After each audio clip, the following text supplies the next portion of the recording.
Good evening.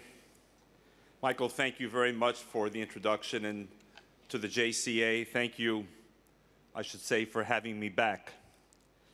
It was my pleasure 6 years ago to be here and to address 4 JCA events in the course of a week. And I must tell you how impressed I was by the work that you do on a daily basis, and more broadly, as was said by one of your honorees, by the fact that you constitute an extraordinary Jewish community. It's one, as a few of you know, to which I feel a special connection because my paternal grandmother, now of blessed memory, who was from Poland, became a cook in the Soviet army during the war. And after the war, she found her way to being Polish to Melbourne.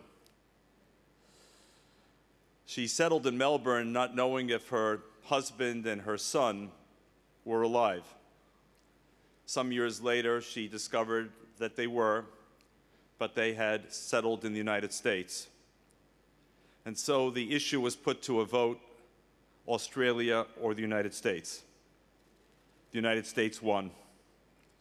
And my grandmother very reluctantly left a city she called a green city of gardens, moved to New York. But being a feisty woman, every time she got into a fight with her husband or with her son, my father, she would brandish her Australian passport and threaten to go to the Qantas office and return to that city of gardens. So long before I ever came here, I already had a sense of the special qualities of this country. And since I know I'm in Sydney, not Melbourne, my qualification for being here is the fact that my father was born in Budapest.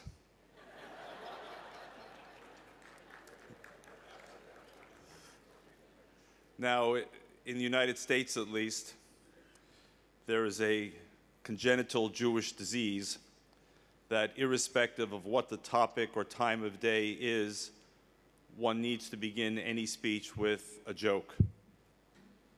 But in the case of a Jewish audience, one has to be extremely careful. There's an old East European folktale that says if you tell a joke to a mujik, to a peasant, the peasant will laugh 3 times.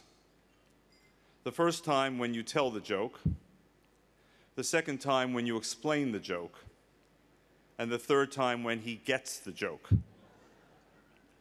But if you dare tell a joke to a Jewish audience, you run into trouble. They interrupt you 3 times. The first time to tell you that they already know the joke. The second time to tell you that you're not telling it correctly. And the third time to finish the joke for you.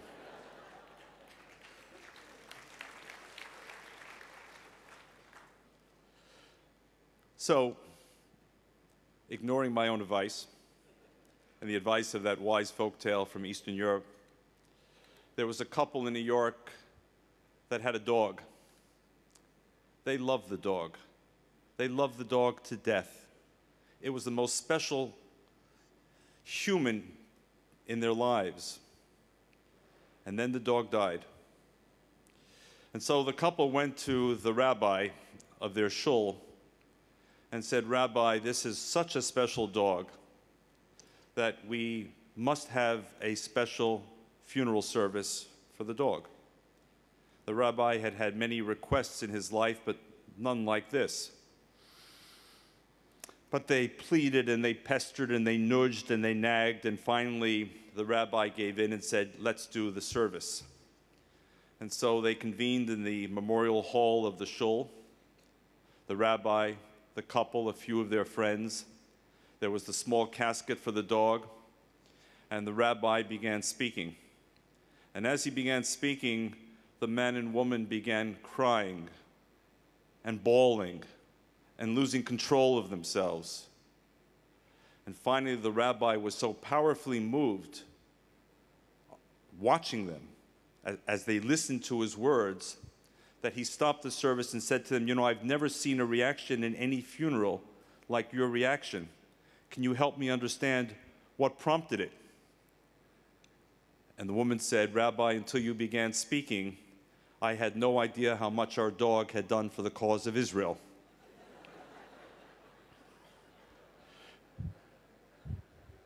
Well, no matter what animate form it takes, all of us here are drawn by something in common, and it's about that I wish to speak for a few minutes. On a more serious note, that is. I travel a great deal. I meet Jewish communities in many places across the United States and around the world. And I have a sense that there is a certain pervasive gloom and doom, not about our own individual lives necessarily, but about the larger state of affairs, especially as they affect Israel and the Jewish people. A sense that Israel is in danger. Israel is not well understood today. Israel is losing the battle for public opinion. Our enemies seem to be growing in number and boldness and assertiveness. We are so few in number, and they are so many, it seems. Do we have friends? How committed and sincere are our friends? Do we have a future? And is it a bright future or not? Well, ladies and gentlemen, I'd like to roll back the clock a few years before trying to answer that question about today and tomorrow. I'd like us to take us back to May 9th, May 10th, May 11th, 1945. I'd like for those of us who were not yet born or not yet old enough to grasp what your honoree this evening witnessed with her own eyes and experienced with her own skin, how the world must have looked if 600 Jews from Sydney had gathered in this jockey club or jockey clubs like it in other parts of the world to assess the state of the Jewish people. And yes, to be sure, we would have begun by celebrating the end of the Second World War, the valor and courage of Australian troops and American troops and the Jewish Legion and so many others who at such great cost vanquished a Nazi regime which had told the world they would be here for 1,000 years. But then, having celebrated that great victory, would we not have focused inwardly and begun to despair?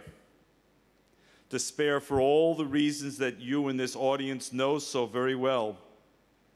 How did the world look to an audience that would have gathered in the Jockey Club on May 9th, 1945, when, looking at the balance sheet, they would have realized that 1/3 of the Jewish people had been annihilated, 2/3 of European Jewry had been destroyed, 1.5 million children had gone up in smoke and flames, that an entirely new alphabet of genocide had been created for us, the Jewish people. An alphabet that began with the letter A for Auschwitz and ended with the letter Z for Zyklon B. How would it have felt for us to assess a situation in which too many in the world, aware of what was happening to the Jews, had failed to come to our rescue, had failed to come to our assistance, had failed even to divert one single plane on bombing raids across Poland in order to attack one single rail line, to stop one single train, even for one single day. And how did it feel to know that even the survivors who tried to return to their towns and villages and cities in Poland and Hungary and elsewhere, too often were unwelcome. So much so that after the war, the untold story is of hundreds of Jewish survivors who were killed in Poland, in Kielce, in Krakow, and elsewhere because they had dared to live and had the audacity to return and seek to reestablish their lives and their homes from whence they had come. And how would it have looked to those in the Jockey Club who would have understood that Bergen-Belsen continued to exist after the war, this time under British rule, as a displaced persons camp, because even after the war, too few Jews had a place to go, a home they could call their own, whether it was the United States or Canada or Australia, much less, as I said, their own original homes. And so some lived for years in striped pajamas, behind fences, in places like Bergen-Belsen after the war, in some cases for years. And how did it feel for Jews seeking to make it to Palestine, only to discover that even after the war, the British Mandatory Authority did everything in its power to prevent survivors from making their way to the shores of Palestine and the hope of establishing a new life after all the suffering they had endured.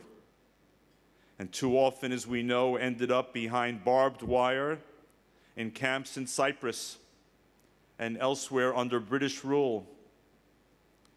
And how would it have looked to American Jews, 5 million or more, who had voted 4 consecutive times for the iconic president in their lives, Franklin Delano Roosevelt, who had so extraordinarily prepared America for a war it was reluctant to engage in, and led it through that war almost to the end until he passed away, and yet who could not at the same time find it in his heart to admit even 930 passengers of the passenger ship St. Louis, bringing Jews from Europe fleeing a certain fate. This otherwise great and bountiful and generous and democratic country was so fearful of triggering domestic anti-Semitism that it sent those 930 Jews back to Europe rather than accept them on American soil.